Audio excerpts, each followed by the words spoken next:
Welcome to AMISA Radio. All right, hello from Buenos Aires, Argentina. We've had the opportunity to be together for a few days at our inaugural leadership, LeadCon 24 with AMISA, our first leadership conference. So thankful to Lincoln School, Escuelas Lincoln here in Argentina and Buenos Aires for hosting the leadership conference. I have the pleasure to be sitting down with Neida Collins, the superintendent, and the former superintendent, Madeleine Maceda Heide. So I really want to thank both of you for joining me for this podcast interview. I had the vision on total transparency. I listened to the two of them this morning in our opening session as we closed down the final day of the conference, and I said, this is so impactful. Can we capture this story to share it with a broader audience that's not here today?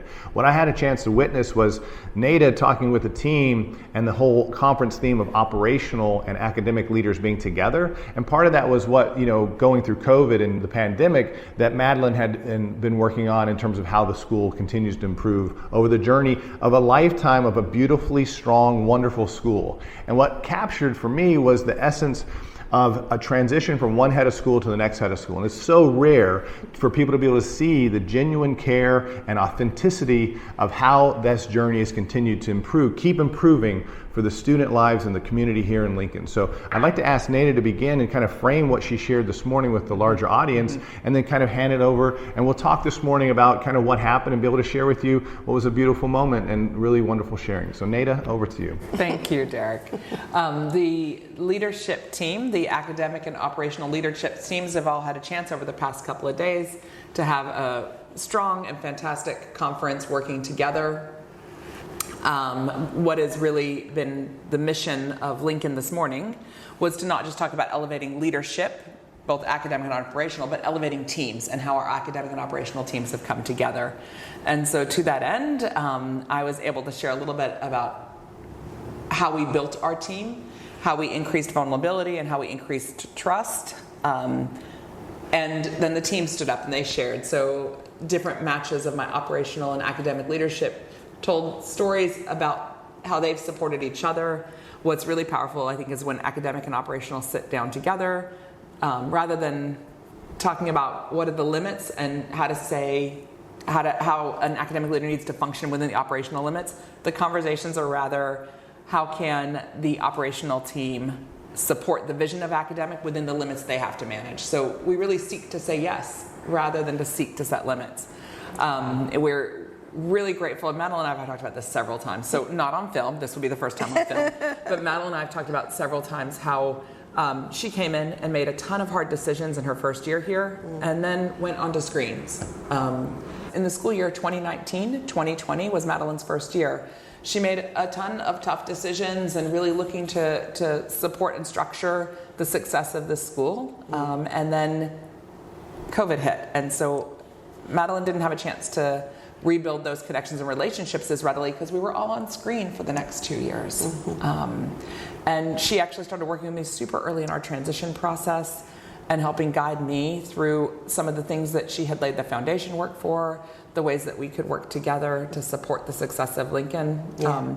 And if I'm going to say this, and whether it's video appropriate or not, you'll figure this out. But it's absolutely true that, in every way, Madeleine, that you have struggled or suffered, it was the foundation for how I have been successful. And there's I feel deeply grateful to stand on the success and the framework that you built. Wow. Dereck, when I came for my translation visit, that was the week masks came off here at schools in Argentina. So it's like celebration. Nada showed up and masks came off. Right. She did all the digging, and it was so important to me as a new leader to go into a school with fertile ground, and I did. Yeah. I went into a school with strong foundation and framework. I went into a school that had a clear, developed strategic plan. For the first time ever having a strategic plan. We've been around since 1936. Nothing is the first time. But the first time in recent years having a strategic plan. Yeah, a strong one. The board said, Neida, we're looking for a leader to live this mission and to bring this plan to life. So, I have to compliment Neida, you on how you framed that.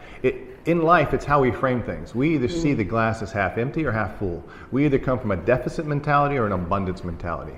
And how you framed it, just in this short bit that you just shared there, is so important, I think, as a takeaway for every incoming head of school to frame opportunities, not challenges, but these are opportunities, because we're all going to face challenges, as we heard in the conference together, right? So I just have to compliment that. Yeah, So, absolutely. And I just want to say what was so touching to me is the way each person on operational was paired with a leader on the academic side. So, and then both of them spoke equally. So there was real evidence of partnership and connection, and like a happy connection, a happy relationship with one another. It was so obvious that people liked each other and were getting along and were there for the purpose of doing things together and making things better together. And I just think that at the time that I was at the school, there were many struggles and many challenges with all the personalities and all of the structures of the school. So people worked in silos, and good people trying to do good things in their silos, but not necessarily benefiting from their shared talent. So, and you talked today about collective efficacy, John Hattie's work, and saying this is what anybody, if you can build collective efficacy, you're just going to go to the moon, because anything can happen when you work together, which is also, by the way, AMISA's slogan. We are better together, right? And so you're living that AMISA slogan and you're making it come alive. And what I was crying about this morning was my remembering the seeds that I planted, not just me, but with all the other people who wanted something more and wanted something better for the school, and saying we got to build it now, even if it was so hard and so devastating, especially with the pandemic. And so I think what I wanted to point out is you have to be able to imagine a future, imagine a vision that doesn't exist yet, but you're imagining it together so that it can actually happen. And then you need a team to really create it, because you can't do anything by yourself, nothing. And so you work with the team to kind of build that mission, and then you have to plant the seeds, and then everything, challenges happen, things fail, whatever, but you're still intending to get there. And then you have to hand it over to the next person who has to understand it, fall in love with it, put their own impact on it, their own fingerprint on it, and make it theirs. That is hard work for schools to do. And anybody who's been through any kind of a transition has to know that the foundation of that is trust and respect and the belief that people can do this thing. Right? It's a hard thing, but you do it together. And you just did that so well, and I congratulate the team, because the team saw it and was able to make it happen. They were amazing. And the foundation of what brings us together is the strategic plan that you wrote with them in February of 2020, right? Right before the school closed. That's right. And the purpose of that team, the anchor that pulls us all together, is our work in the strategic plan. And when I came in and I thought, okay, we're 2 years into a strategic plan, and those 2 years have both been COVID years. There's no way that we'll finish it within 5 years. And we've just completed a reflection that I want to share with you, Madeleine. And we're really thinking that it is time for something else. That it is a chance to just to close, to extend. But it's the plan was so thorough, so thoughtful. We did a deep reflection and said, post-COVID, what would we change? Like very little, right? It was very little. That was what guided us through, that you brought in for the first time a strategic plan.